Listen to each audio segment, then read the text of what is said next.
E aí, minha gente do canal Causos de Cordel. Antes do vídeo, eu tô aqui para lembrar vocês de se inscreverem no nosso canal e ativar o sininho para não perder nenhuma novidade. E não esqueçam de deixar aquele like para fortalecer o canal. Os mistérios que se prendem à história do Recife são muitos. Sem eles, o passado recifense tomaria o frio aspecto de uma história natural e pobre da cidade ou do homem, cuja história seja só história natural. Mal-assombro do Recife Velho. A emparedada da Rua Nova.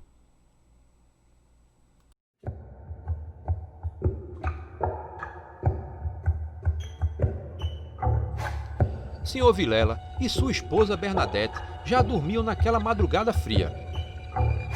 Tinham o costume de dormir cedo, desde que o filho caçula tinha viajado à Europa. Aquele sobrado ficava vazio e silencioso, e isso dava sono. E dormir era o que mais de comum se fazia naquele sobrado. E nessa noite, o casal dormia tranquilo, quando o silêncio da madrugada foi interrompido por uma voz estranha. Senhor Vilela logo acordou e olhou o velho relógio. Eram 3 da manhã. Oxe, tu viu isso, Bernadette? Falou o senhor Vilela, a mulher que já estava no quarto sono, como se diz. Que foi, homem? Deve ser um rato, falou ela, sem nem mesmo abrir os olhos. O som continuava e parecia ser de gente. O gemido não vinha da casa de baixo, e sim do corredor estreito. Então ele se levantou e foi até onde o som vinha. O corredor era muito estreito e por isso não havia jeito de alguém se esconder ali. Que diabo é isso? Se perguntava senhor Vilela. Abriu a janela e olhou a rua. Estava tranquila e um vento calmo soprava. Uma tranquilidade que há muito não se vê na capital pernambucana. Não acreditava que fosse algum baderneiro ou um ladrão, pois ali era uma área que não tinha costume de se ver essas coisas. Senhor Vilela quase infarta de susto. O belo abajur francês tinha caído sozinho e se quebrado em pedaços. Mas quem tinha feito aquilo? Se perguntava. Acendeu as luzes da casa e procurou em cada espaço, mas nada foi achado. Imaginou que alguém invadira o sobrado. Mas naquela mesma noite, os gemidos continuaram. À tarde, o senhor Vilela foi até o posto policial. Disse ao soldado que sua casa tinha recebido a visita de algum bandido ou um criminoso. O policial foi até o sobrado e não constatou nada de anormal, mesmo porque o casal não dava falta de algum objeto, seja ele valioso ou não. Mesmo assim, por ser um cidadão recifense de respeito, o chefe de polícia colocou 2 soldados na porta do sobrado. E isso apenas para confortar o casal. Na madrugada seguinte, o senhor Vilela já estava deitado tranquilo ao lado de sua esposa. Lá fora do sobrado, os 2 soldados desafiavam o sono, tentando não fechar os olhos. Era aquele gemido de novo. O relógio marcava 3 da manhã. Senhor Vilela se levantou e foi até o corredor estreito. Viu um vulto negro parado no meio do corredor. Assustado, o senhor Vilela acendeu a lâmpada e aquele vulto sumiu. Ele estava aterrorizado. O sobrado estava sendo assombrado por um fantasma. Não muito longe da Rua Nova, ficava a sede do jornal quinzenal A Província, um dos mais importantes do estado de Pernambuco. Senhor Vilela entrou na sede do prédio e pediu para chamarem o jovem editor do jornal, que era seu amigo. Gilberto, a polícia não quer resolver um problema que ando tendo em minha residência. Já não sei o que faço, meu amigo, falou o senhor Vilela ao jovem editor.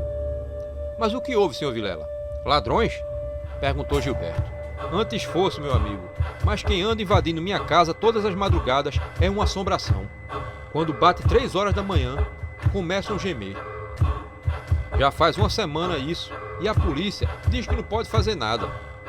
Acham que fiquei doido. Estou velho, mas ainda ando no meu juízo, disse o homem.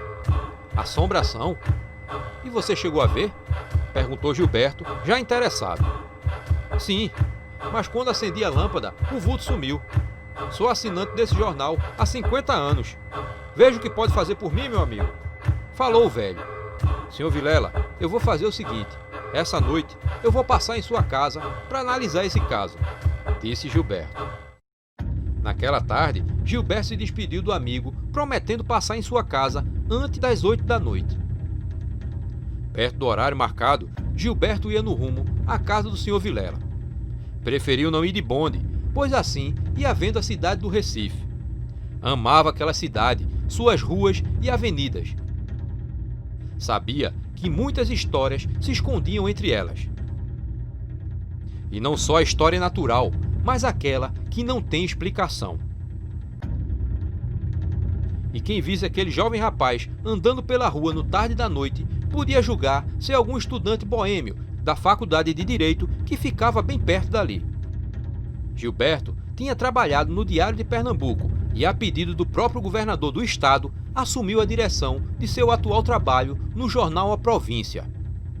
E tudo isso com apenas 29 anos.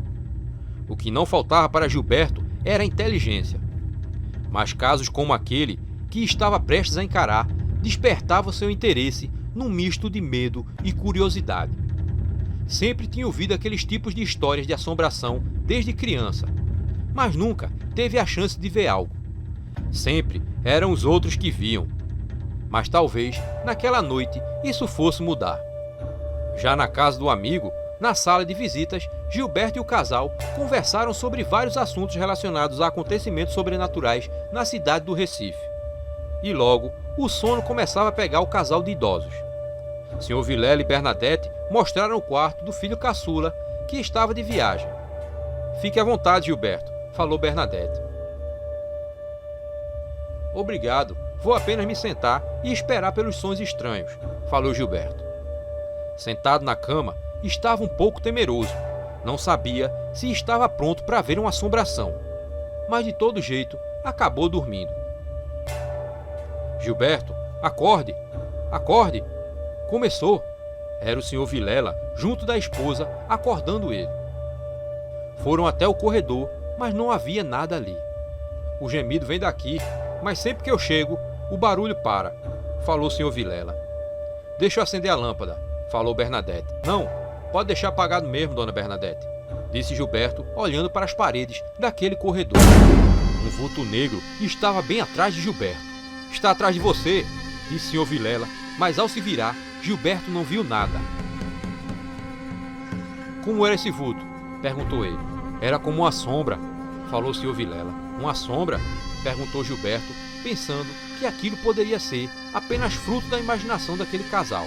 Não era possível que ele não tivesse visto nada. Quem morou nesse sobrado antes de vocês? Perguntou Gilberto. Pertenceu a um nobre senhor chamado Setembrino Souza. Eu estou arrepiada. Sinto que alguém está aqui a nos observar, falou Bernadette. Gilberto tentava entender tudo aquilo. Não sentia nada de anormal no ambiente. Apenas o medo do casal podia ser percebido naquele corredor estreito. O dia amanheceu e logo Gilberto deixou o sobrado do casal. Aquilo era muito estranho. Decidiu então pesquisar os antigos arquivos do Diário de Pernambuco e encontrou, talvez por um milagre, uma notícia que datava do ano de 1863. Falava sobre um honrado comendador português chamado Jaime Favaz, que morava no mesmo sobrado da Rua Nova.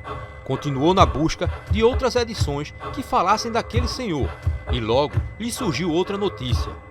Em 1864, Jaime Favaz e família deixavam a capital pernambucana em um navio rumo à Europa. Outra notícia também foi encontrada, dessa vez já no ano de 1870. O mesmo sobrado foi coberto pelas chamas de um incêndio que quase o destruiu. Não encontrou mais nada. Pagou um rapazinho que fizesse uma pesquisa mais a fundo, à procura de outras notícias do sobrado. E caso encontrasse algo, o jovem receberia uma boa recompensa. As informações que Gilberto tinha descoberto não traziam nenhuma resposta.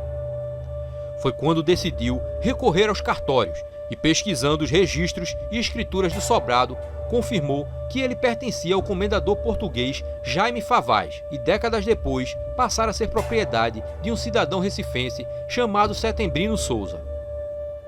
Mas ali não tinha nada que solucionasse aquele mistério da Rua Nova.